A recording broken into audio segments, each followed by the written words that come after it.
Welcome. This is the Enlightenment Show, and I'm your host, Laurie Schoenfeld. This is where Chicken Soup for the Soul meets the artist way with Nancy Drew. Our guest today is Jessica Hamilton, author of Don't You Dare. We're going to be chatting with her today all about her domestic thriller and one of the riskiest dares that she's ever been a part of. Hello, Jessica. How are you? Hi, good. Thank you for having me. You are so welcome. I'm going to let everyone know as a shout out that Jessica is one of my very favorite authors. This is the second interview we've had the pleasure to have together. And Don't You Dare just released last week. Yeah, It's finally. an amazing book. Thank you. It's here. Yeah, it took a long time.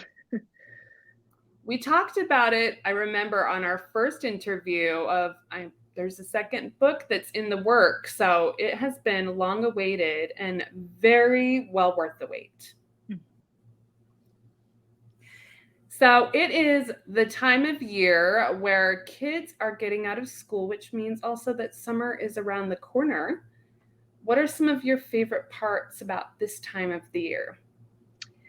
Well, I actually love having my kids home. They're both teenagers, so they're not home, like when they were little where I had to occupy them. But even then, I loved it. I like not having that routine. I like things being a little bit different, where it's not, school, work, and after school. And I like how summer just sort of opens up and there's freedom and the responsibilities aren't as great. That's one thing I love. We have a family cottage that it's my husband's family cottage, and I love going up there and being at the lake. Yeah. And I don't know. I just love the relaxed feeling of summer. I love the essence of freedom. I'm right there with you. Like, it almost feels like we can have more adventures. Like, there's time to adventure now. Yeah. And routine. Part of me loves routine. Part of me hates it. That sort of day to day mundane. So, not having to do that, I like that feeling. Can you share with our listeners and viewers what Don't You Dare is all about? Yes, I can. So we have our main protagonist, Hannah, and she's 36. She's married and has two daughters. She did have a career, but she had to leave it for mental health reasons. And so she's not very happy when the book starts out. And she gets a letter in her mailbox from a former college friend / boyfriend, Thomas. And he is calling her to meet, and she hasn't seen him for 16 years. And he is asking her to meet him at this place called the Daring Tree that they used to go to when they were in college together with another friend, Scarlett. And it's called the Daring Tree because they used to play a game called the Daring Game. And they would give each other dares, and if somebody didn't complete it, there'd be a punishment. And the dares just kept getting more and more intense until one went very wrong and Thomas had to leave college. And that's the last time she saw him. So 16 years later, she gets this note in her mailbox calling her to the Daring Tree. She goes, they rekindle their friendship, and then he says, let's play the Daring Game again, which it obviously turns into something much bigger than just a game. And they have an affair, and then all of a sudden someone else starts sending dares, and they don't know who it is, but whoever it is knows what they're doing now and what they did in the past. And so she has to figure out who it is before her whole life blows up, pretty much. Yeah. Did the concept and idea for the story come first, or the characters? Like, what stemmed? It was a funny one because I had a dream about a couple having an affair just through writing. So just the dream was this couple that in the middle of the night, they were passing a notebook back and forth in this public square. And I know it's a very strange dream, but that was sort of the concept of it. And then I thought, wow, it was such a haunting dream. And so I thought, I wonder if I could turn that into a novel. And I tried, and it's really hard to have people writing about people having an affair, writing it, like it's actually Mhm. really boring. So then I thought, well, there could be a notebook passed back and forth, but maybe it's around a game and with rules and, so then it grew out of that as well. And I actually wrote this novel quite a while ago. It's been in the works for about 7 years. And so at the time I was in a place myself, not just I was at home. I was in between things. I wasn't feeling very fulfilled professionally. I was mostly just taking care of kids and uh, keeping the house running smoothly. And I could feel that sort of loss of identity that I, so it was easy for me to write that in for Hannah. Obviously, I made her do much more dramatic things than I did, but it just felt good. It felt again like sort of therapeutic to put it into this woman and make her do bad things. Mhm.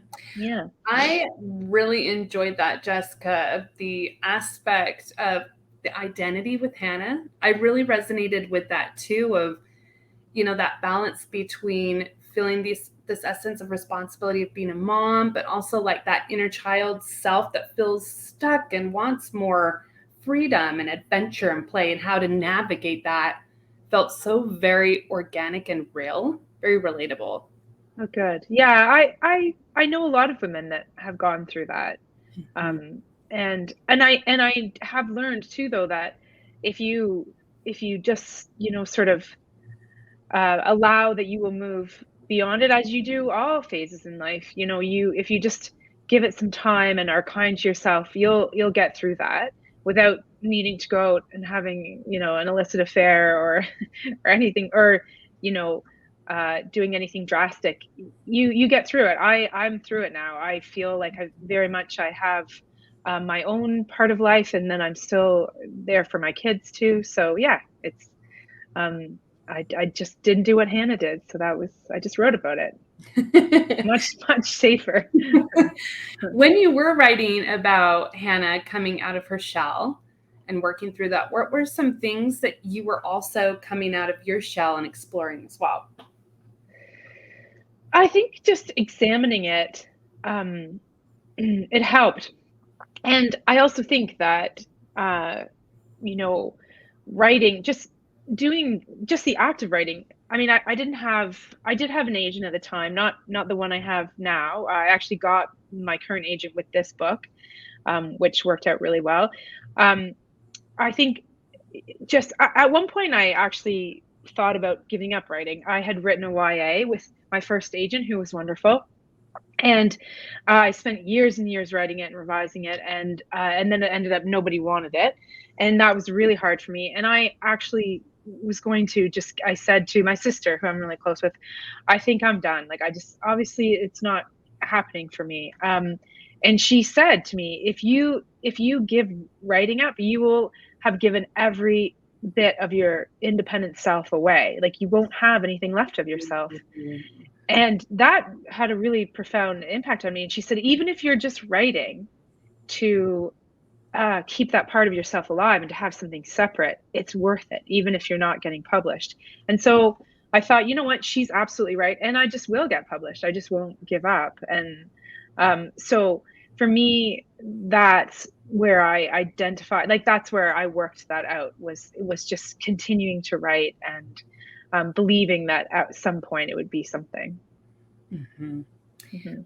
What were some of your favorite parts about this experience of writing Don't You Dare? It was fun. It was a lot of fun. Uh, I I do, and that there it's a very sexual novel, and I enjoyed putting that in without uh in What You Never Knew. I was a little bit more, I thought, okay, I've got to make this, I really wanted to get it published, and so I was conscious of keeping it in a way that, not too many ghosts, not too much sex, not too much this, to hopefully get it in there. And with Don't You Dare, I thought, well, I'm just going to write it the way it comes naturally to me, and if I have to edit it out at another time, fine. Which I didn't. I was surprised that editor didn't say like tone this down a bit.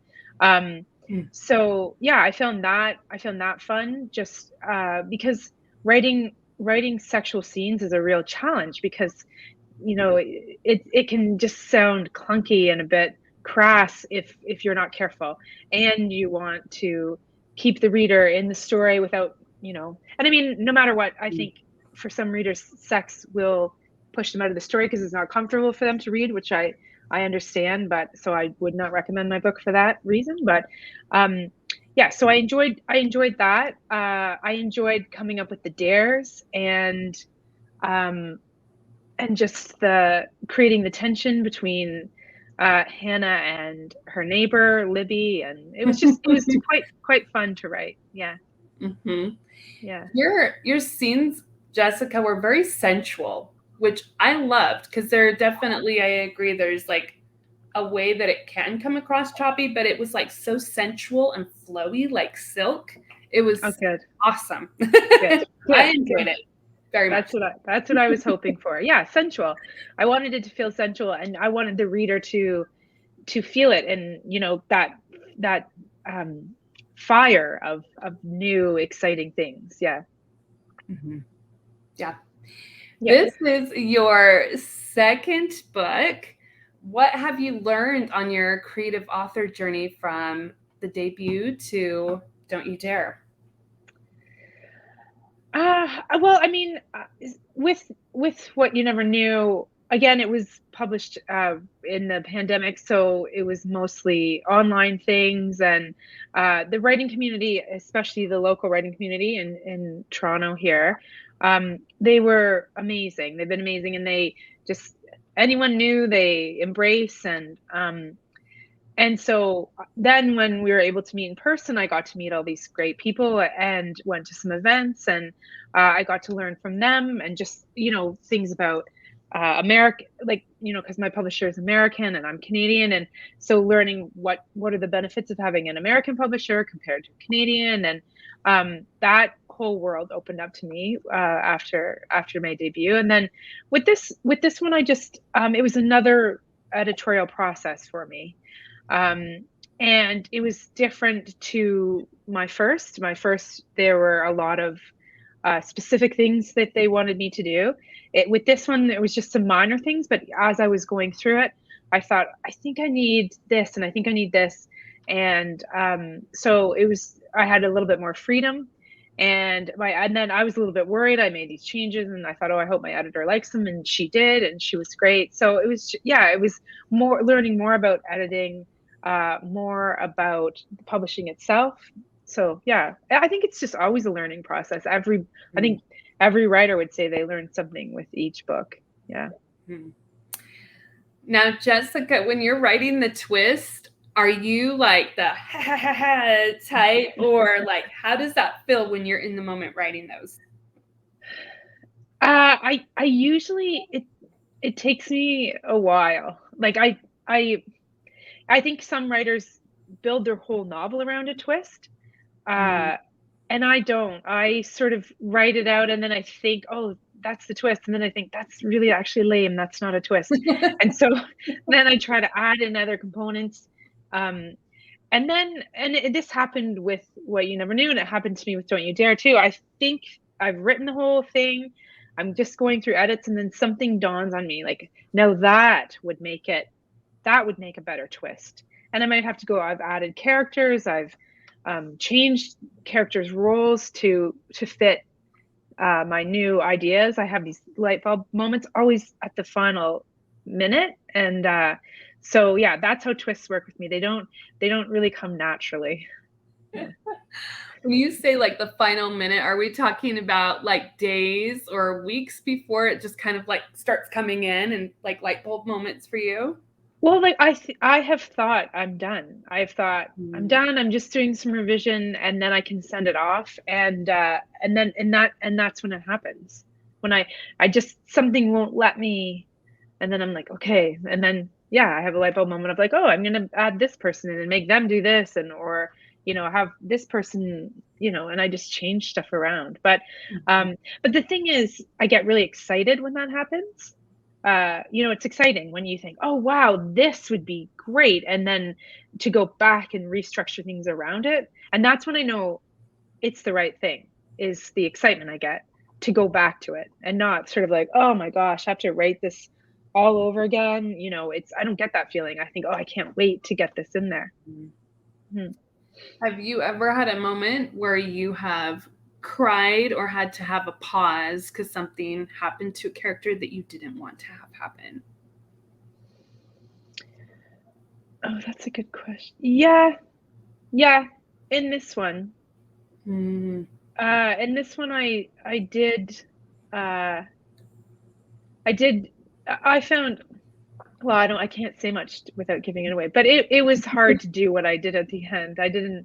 There's part of me. I actually, as I wrote it, I was emotional. Yeah. If you know what I mean. I do. Yeah. Because you get to know them so well, and they Yeah. become parts of you that it's like, you need to do what you need to do, but it's hard. Yeah, I know. No, I know. And the same with in What You Never Knew, there was a parting in that novel that some readers were upset with me for doing, and I found that sad, and but it just, again, it felt like it was needed. Mm-hmm. Yeah, for the story.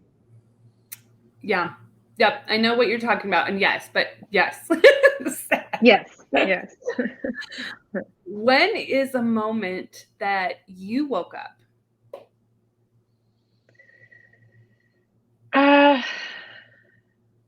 This is going to sound maybe awful, but so as I've talked about publicly before with What You Never Knew, because there was a lot of that history in there, is I became estranged from my mother and stepfather, or they became estranged from myself and my sister 5 years ago. And it was such a painful, confusing, sad thing that was happening. And it was completely out of my control because I didn't choose it. They did. And but on the bright side of that, I actually felt like I woke up from something then.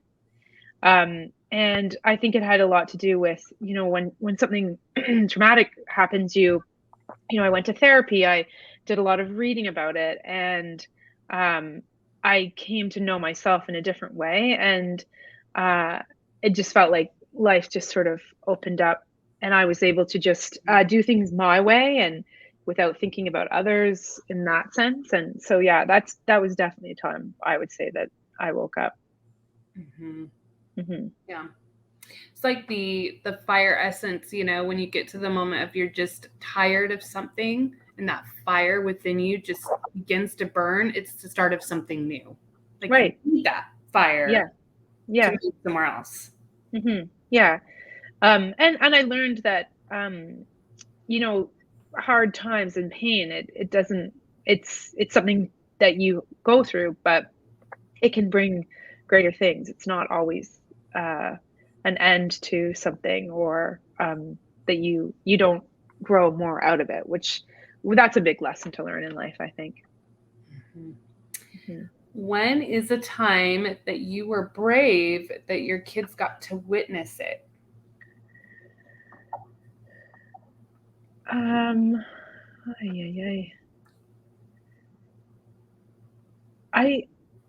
don't know. I think that that was probably a time where they witnessed me not letting it undo me, and just to do work on myself. I think that takes bravery. And we had a chimney fire in the winter, and I stayed pretty calm for that. So maybe that's another example. Yeah, I think I would say that my kids would see me as brave, just in that, again, they've seen me send my writing out and get rejection after rejection and still keep doing it. And I think it takes a lot of bravery as well to do something creative and then put it out for others to evaluate and critique and things. Yeah. High five, Mama, for showing up for yourself, changing the cycle, and Yeah. following your dreams. Thank you. Thanks. What adventures do you guys like to do during the summer, or is it kind of just whatever feels good in the moment you go do? Well, we used to what we would do is every other summer we'd go on a road trip, and we would go. One year we drove west through the States and then through Canada back, and then another year we went out east, and we'd camp a bit and we'd stay in hotels. So we liked to go on those sorts of adventures. My whole family really likes traveling, but when they were smaller, road trips were easier and less expensive than flying somewhere. Um, and yeah, but as my kids have gotten older, friends are more important, and jobs and things. So we don't do that the same way. We're going away in June. We're going to Europe, so that's going to be a big adventure. Ooh. Yeah. Yes. Have you been to Europe before, or is this your first? Yes, I've been to Eastern Europe. I've been to the Czech Republic and Poland, and I've been to Greece. But when I was younger, I mostly went places I could afford. I couldn't afford anywhere in Western Europe, and we're going to Germany and Italy. So, yeah. I know. I can't believe it myself. That is going to be, I love Italy. Germany specifically is on my bucket list of a place that I want to go back and see, as I have roots there. So that. Yeah. So does my husband. Yeah. Yeah. Yes. Take all the pictures and eat I will. delicious food. I know. I will. Oh, I will. I'm really looking forward to it. Yeah. What would you say is the riskiest dare that you've ever been a part of, or that you knew about as a secondary character? I used to play Truth or Dare as a kid all the time. But I don't remember any really big dares. I don't think, like, we would do, prank calling, and one time I was dared to shoplift. So that was, and I did, and yeah. The whole time though, I was afraid that somehow someone knew and would call my mom. But um uh and then the dares of, like, going in the closet with another guy playing, like, those are I didn't do anything really, nothing like in the book where there were terrible consequences. Yeah, unfortunately, it was just kind of standard dares. It felt like a terrible consequence, I'm sure. I don't know, how old were you when you stole something from the store? Probably grade 8. Yeah. And just the fear of it. I mean, I didn't get caught, but just the fear of getting caught was enough to not, I was like, "Hey, I'm not doing dares like that again." Yes. Yeah. I mean, I've done risky things, but not on a dare, you know? Yeah. I like to be more in control of the risks I take than letting someone else tell me what to do. Because then you're like, I know how to look at things. Yes. Right. Yeah. Mhm. Yeah.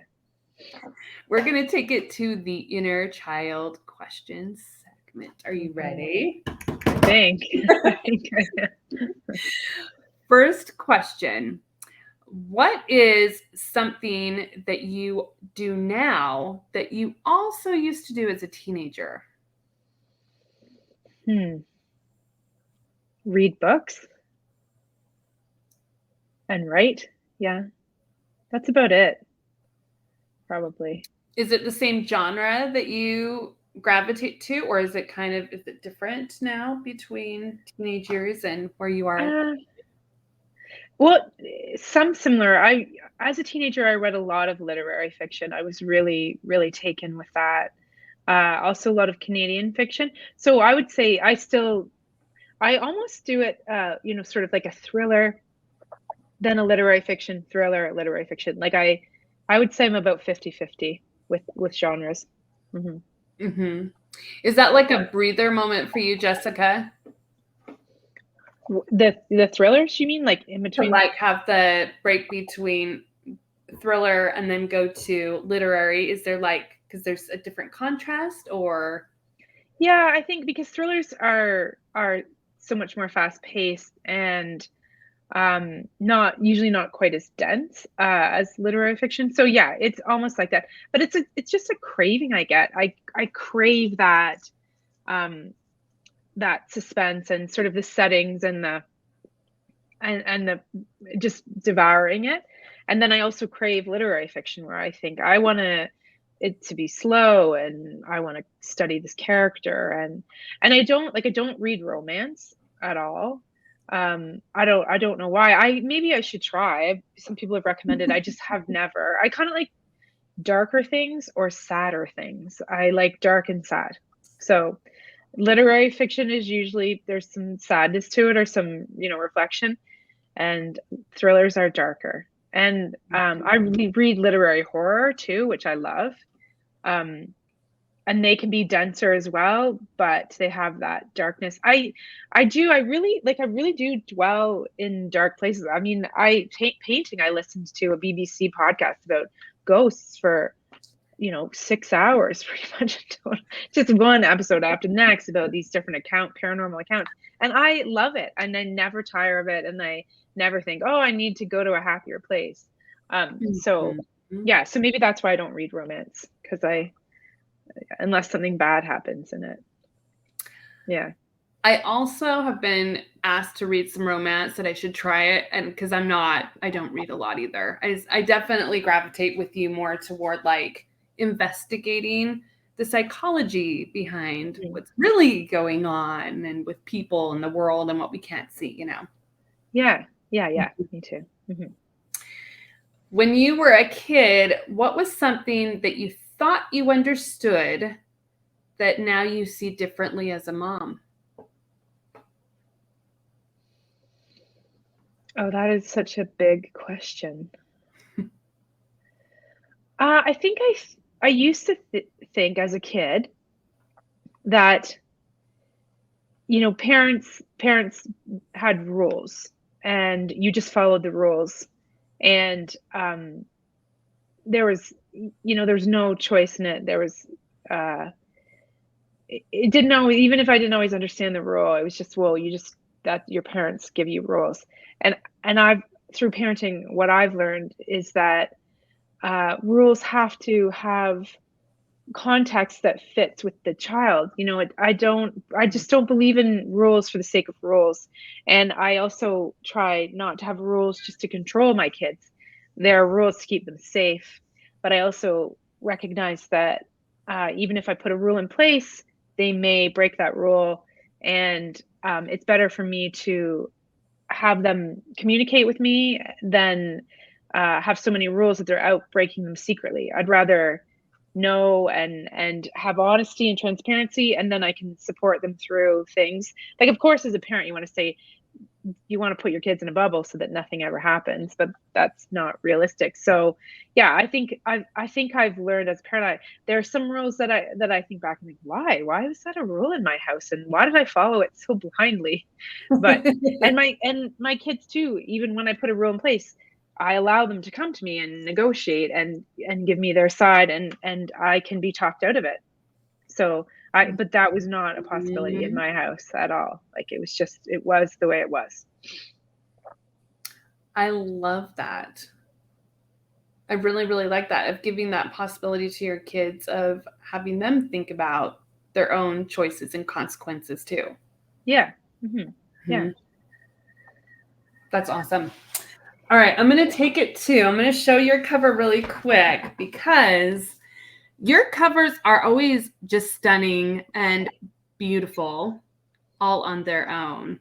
So for those who are listening in, Jessica's cover has some beautiful trees. We got this atmospheric. I'm like, I'm not to say ass, but it's fine. With red and black and some white bold letters that say, "Don't you dare." I want you, Jessica, to think of a drink that you're going to make with similar colors to your novel. What kind of a drink would that be? Like a cocktail drink? You could make a cocktail, a juice, you could blend it, be a mixer, whatever you decide you want. I think it sort of reminds me of one of those 1950s cocktails with grenadine in it. Grenadine and Ooh. yeah, something like that. Yes. That's what it reminds me of. Mhm. What kind of glass or cup would it be in? Again, one of those 1950s like stem, but not like a wine glass, but yeah, something Mhm. like that. Mhm. I like that idea. So anyone who wants to join me, we can make a drink and also read Don't You Dare all together and post pictures to send to Jessica. Yes, do that. Before But we drink responsibly. yes, drink responsibly, not while you're driving, please. Before we end today, can you share with our listeners and viewers what living a creatively abundant life means to you right now? Well, it just means to me, creative abundance just means being able to do to fulfill myself creatively and then have connection with that with others. So, I mean, for years I wrote just on my own without it being out in the world, and I didn't always know what if people would like it or not. And now one of the things I love that makes it feel creatively abundant to me is that it goes out in the world, people come back with their perceptions of it, how it made them feel, even criticism. I read my Goodreads reviews sometimes just for the heck of it, and even the criticism, sometimes it makes me laugh, and sometimes it makes me rethink some things, and it informs my writing moving forward. So it's that it's creating something, having it out in the world, and the connection that I get with others through it. I think that's what makes me feel the abundance in my creativity is sharing it and connecting with others. Yeah. Mhm. Thank you so much for joining us today. It has been a pleasure to be with you again, Jessica. Thank you. I love your questions. Thank you. I had so many, so we'll have to do like a third round because this book is amazing. Go and make sure when you read Don't You Dare, put some reviews over on Amazon and Goodreads as well. It really helps authors with their work that they're doing, but just like Jessica mentioned, so that they know how to best connect more with themselves, you, and their writing in different ways as well. Where can our listeners and viewers find you, Jessica, if they have any questions for you after the show? Well, my website is jessicahamilton.org. You can contact me through that, or I'm on Facebook and Instagram and TikTok at J Hamilton Writes. Twitter, I'm on there, but I haven't looked at it for months, so I don't get it. So don't contact me there. But Instagram is the best place for me. Even Facebook confuses me a bit. So Instagram or my website. Yeah, J Hamilton Writes at Instagram. Perfect. And we'll add all those in the links below. Jessica, what is a song that you're really loving right now in your world? Oh wow. There's so many right now. I won't say a song, but right now I'm loving the new National album. Ooh, okay. Yeah, the whole album.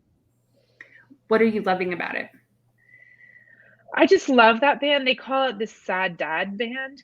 That because they're all older, they're all, in their 40s. And they're all dads, and their songs are sad usually. I don't know. I don't find them sad. I just find them very reflective and deep, and it's quieter music. Yeah, I don't know. I just love them. Yeah. And it's the Sad Dad Band, the national anthem. Is that right? Just the National. The national. Okay. Just the National, yeah. We'll put that in the links too, so you can Okay. check out some music that Jessica's also enjoying at the moment as well. Thank you so much for being here, Jessica. And thank you for all those who've watched this live and will be listening on the replay as well. Remember, as you go about the rest of your week, to find the things that are working within your life. You are the creator of your own story. What steps will you take next? Thank you, everyone. Bye, Jessica. Thank you. Bye.